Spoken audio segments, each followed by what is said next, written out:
Hello বন্ধুরা, মৌলিক স্টাডিতে তোমাদের স্বাগত।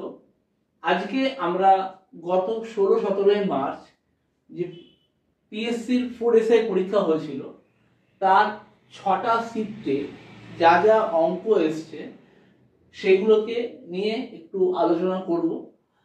তো আজকে আমরা এখন 6th শিফটের অঙ্কগুলোকে আমরা সলভ করব, ঠিক আছে? ব্যাপারটা হচ্ছে, আচ্ছা, এই কোশ্চেনটা তোমরা পিএসসির ওয়েবসাইটে পেয়ে যাবে, কারণ পিএসসি ওয়েবসাইটে পুরো পিডিএফ করে দিয়ে দিয়েছে।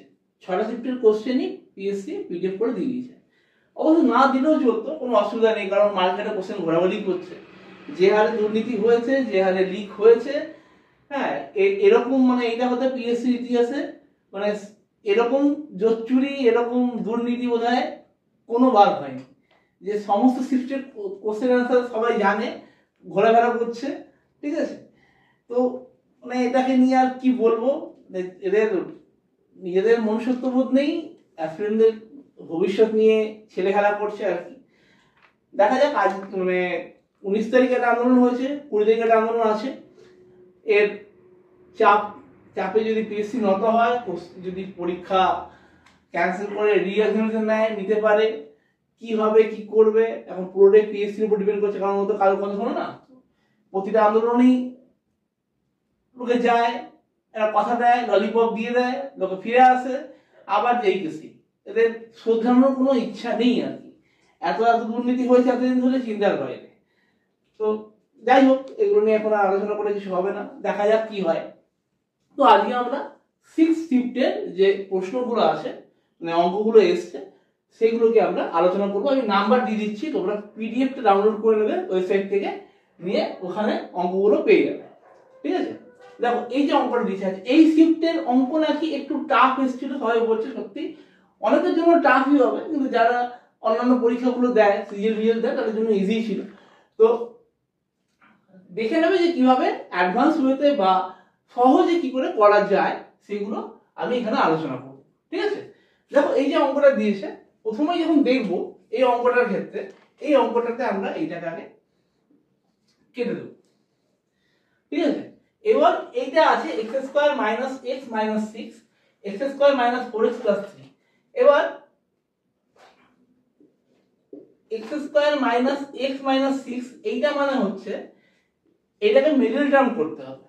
মিডল টার্ম করার জন্য এটা হচ্ছে 3 - 2x - 6, তাহলে x² - 3x + 2x - 6, x * x - 3 plus 2 * x - 3, তাহলে এটা দাঁড়ালো x - 3 x plus 2, ঠিক আছে? আচ্ছা, আবার এইখানটা হচ্ছে x² - 4x + 3, x² - 4x + 3 এর জন্য আসছে x² - 3 + 1x + 3, তাহলে এটা হচ্ছে x² - 3x - x + 3, তাহলে x * x - 3 plus - x - 3, তাহলে x - 3 x - এই মিডল। কিন্তু এটা মুখে মুখে করা যেত আর কি, যে দেখতে হতো 6 আছে, তার মানে কি 2 আর 3 এর গল্প থাকবে, তাহলে একটা 3 একটা 2 হবে, একটা প্লাসে হবে একটা মাইনাসে হবে, এই অনুযায়ী অঙ্কটা হতো। তো যাই হোক, তাহলে এইটা আসছে x - 3 x + 2, এইটা আসছে x - 3 x - 1, তাহলে এইটা কেটে গেলে আলটিমেটলি পড়ে থাকবে হচ্ছে x + 2 / x - 1, এইটা পড়ে থাকবে।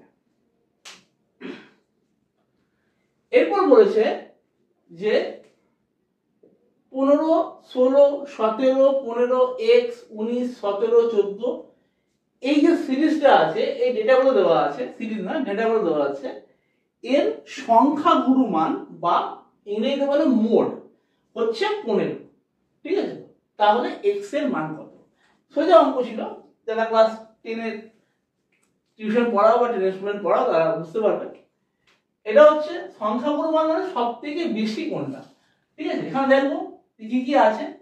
দেখো, 17 আছে দুটো দেখতে পাচ্ছি, 15 আছে দুটো, 16 আছে দুটো, আর বাকিগুলো একটা করে।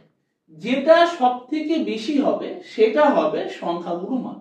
তো আমাকে এই 17 দুটো আছে, 15 দুটো আছে, 16 দুটো আছে, তার মানে কি 15 কে এদের থেকে বেশি হতে হবে, 15 কে অ্যাটলিস্ট 2 না হয়ে 3 হতে হবে, 2 না হয়ে 3 হতে হবে। তার মানে কি এখানে একটা 15 আছে, এখানে একটা 15, এখানে একটা, দুটো 15, তাহলে এইখানটাতে এই x এর জায়গায় যদি 15 হয় তাহলে আমার উত্তরটা 15 আসবে, সংখ্যাগুরু মানটা 15 আসবে। তাহলে অ্যানসারটা হচ্ছে 15। ঠিক আছে, নেক্সট দেখো, বলছে half of A tank of 21 decimeter length, 11 decimeter breadth and 6 decimeter depth is full of water. Now if 100 iron spheres of 21 decimeter diameter is immersed completely into the water of the tank, find the rise of water level in decimeter. বলছে 21 decimetre দীর্ঘ, 11 decimetre প্রস্থ বিশিষ্ট এবং 6 decimetre গভীরতা বিশিষ্ট একটা চৌবাচ্চা অর্ধেকটা জলপূর্ণ। এখন যদি ওর মধ্যে 100 খানা 21 সেন্টিমিটার ব্যাস বিশিষ্ট গোলক ডোবানো হয় তাহলে জলতল কতটা উপরে উঠবে। মানেটা হচ্ছে কি, ধরো একটা ট্যাঙ্ক আছে এরকম,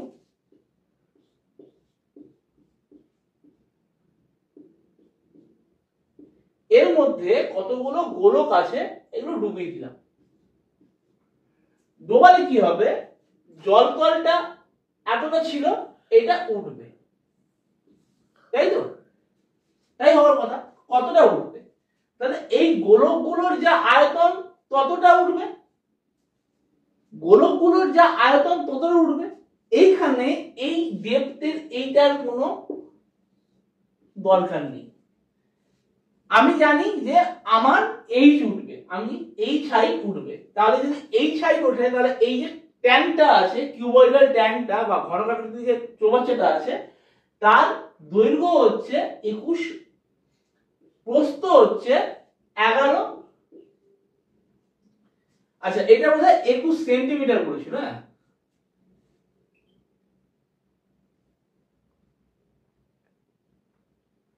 আচ্ছা, এটা 21 সেন্টিমিটার আছে, তাই তো? আর উচ্চতা হচ্ছে আমি জানি না কত। আর 100টা গোলকের আয়তন কি হয়, 4/3 পাই আর কিউব। আর মানে কত হবে, ডায়ামিটার যদি 21 হয়, রেডিয়াস কত হবে, 21/2। তাহলে 21/2, 21/2, 21/2 কটা আছে,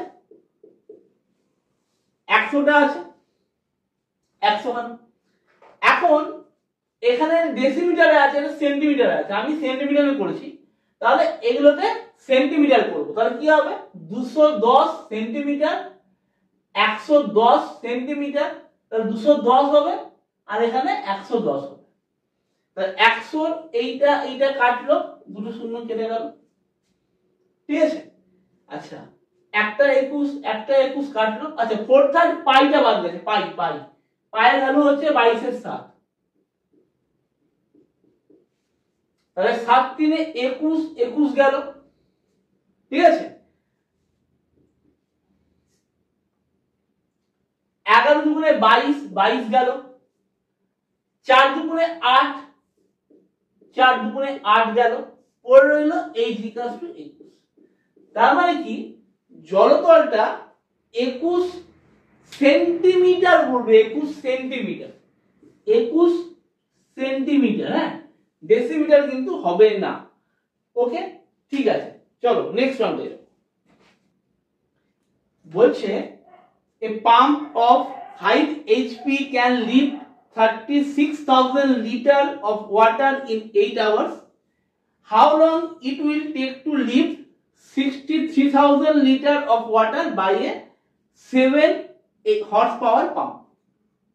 5 অশ্বক্ষম সম্পন্ন একটা পাম্প 36,000 লিটার জল 8 ঘন্টায় তুলছে।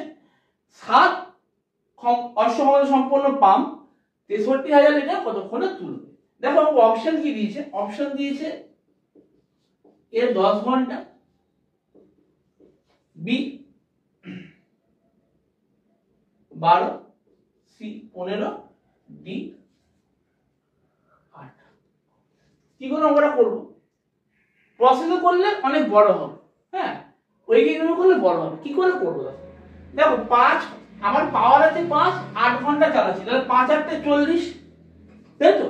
তাহলে 40 4 কত হলে 36 হচ্ছে, 9 টাইমস, তাহলে এখানে 900 হবে, যদি করা হয় 900 সামথিং হবে। আমি 4 9 36 বলছি, তার মানে এখানে কি হচ্ছে, এখানে দেখো অলরেডি 7 9 63 চলে এসেছে। তার মানে কি, যদি এখানে 10 বসিয়ে দিই, কারণ কি 7 15 105 নয় এটা আসবে না, 7 8 56 নয় এটা আসবে না, 7 70 এলো, 70 আর 9 এটা চলে আসছে। তাহলে আমার এখানে 10 ঘন্টা উত্তর হবে। এটা ডিরেক্ট প্রসেস, ঠিক আছে তো? এত খাটাখাটনি দরকার হবে না, এইগুলো একটু জেনে রাখো। না হলে তোমার ওই ফর্মুলা দিয়ে অ্যাপ্লাই করবে, তারপর 5 এ এত, 1 এ এত, 7 এ এত, এত দরকার নেই করার।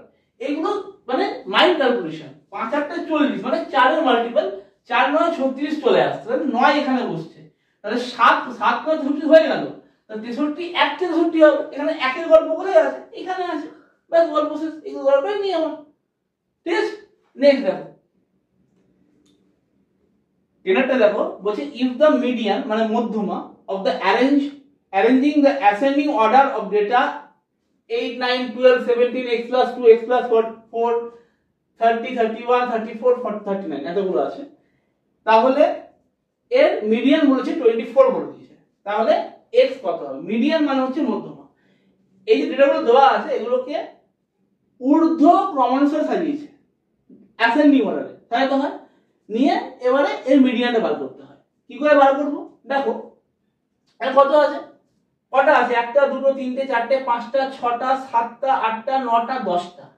তাহলে এইখানে n = 10, মানে এটা হচ্ছে জোড়। জোড় মানে ইভেন। ইভেন মানে কি হয়, যখনই ইভেন হবে তাহলে এর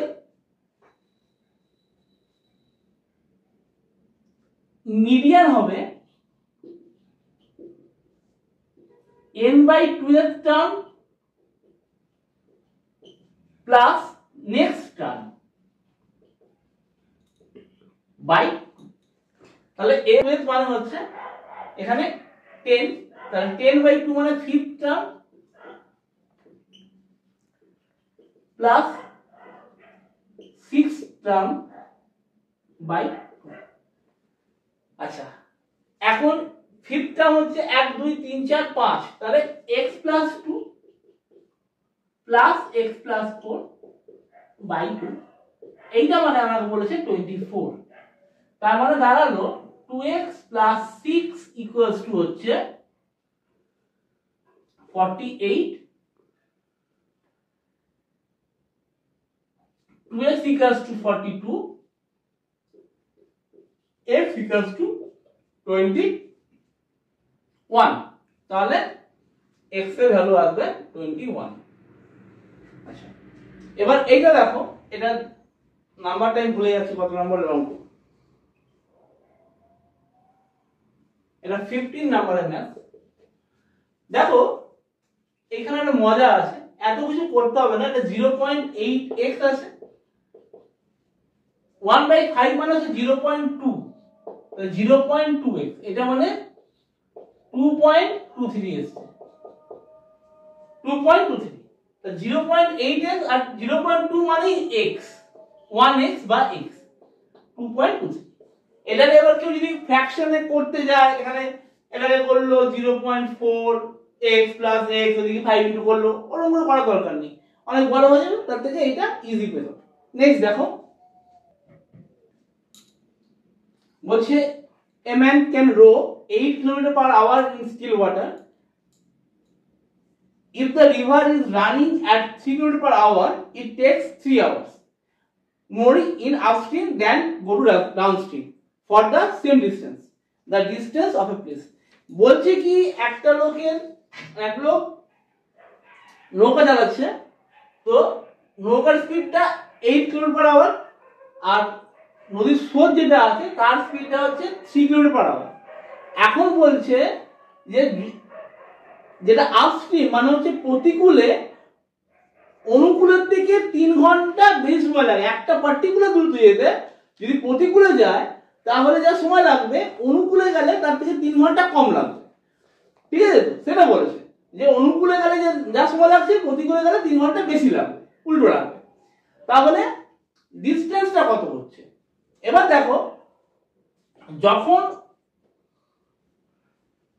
ও ডাউনস্ট্রিম যাচ্ছে, তা ডাউনস্ট্রিমে ওর স্পিড হচ্ছে 11, ঠিক আছে, আর আপস্ট্রিমে ওর স্পিড হচ্ছে 5। তাহলে 11 5 কত হয়? 11 আর 5 লসাগু 55।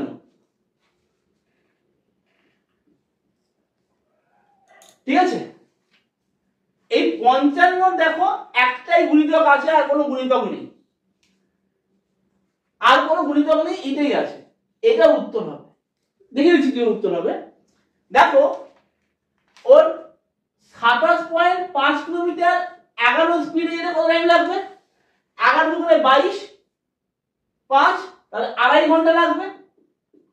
যখন ও ডিএসএ যাচ্ছে 11 নিয়ে যাচ্ছে, আর যখন ইউএসএ যাচ্ছে 5 নিয়ে যাচ্ছে, 27 দিনের টাইম লাগবে